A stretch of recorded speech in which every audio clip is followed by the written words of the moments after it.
Kuna mtu mwenye chupa iliyo tupu. Nipe nikufundishe kitu ambacho shetani wanakitumia kuharibia watu. Lete chupa tupu hapo nikuonyeshe. Okay. Sasa hebu nitafutie kitu kidogo cha kuingiza huko ndani ya chupa. Changamka, kitu kidogo tu, hata betri ndogo tu hapo.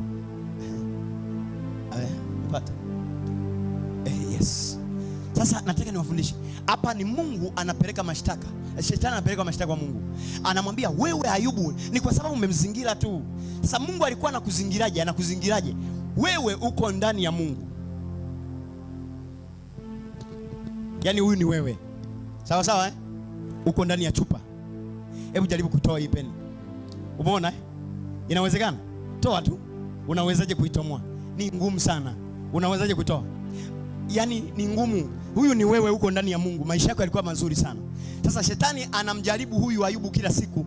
Mambo yanagoma kwa sababu Ayubu yuko ndani ya Mungu. Sawa sawa Anamtolea Mungu sadaka. Sawa sawa, mnanielewa watu Hapa shetani anamwambia Mungu, kwa sababu Ayubu umefanyaje? Umemzingira. Jaribu kumuachia nimshughulikie uone kama hajakuacha. Sasa Mungu anasema haya, huyu hapo yuko mikononi mwako. Ila naomba tu bakize roho yake.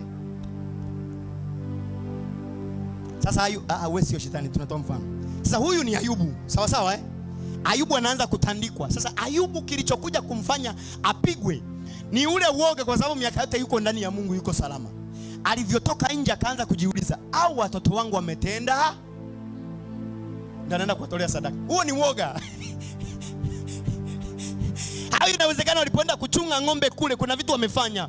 Inawezekana mabinti zangu wamezini. Hebu ngoja nikatoe sadaka. Wote ni nini?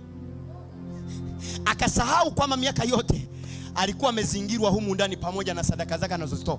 Kuna wakati mwingine maisha yako shetani akiyashambulia, acha woga, geukia kwa Mungu, sema ninaye Mungu aliyeko ndani yangu, na yaweza mambo yote katika yanitiaye nguvu. Sitaogopa, nitavuka. Mimi ni mzima na sitakufa. Haya magonjwa yanayokuja sio ya kwangu, kwa sababu Mungu bado yuko pamoja na mimi. Come on. Hebu piga kelele, sema amen. Amen.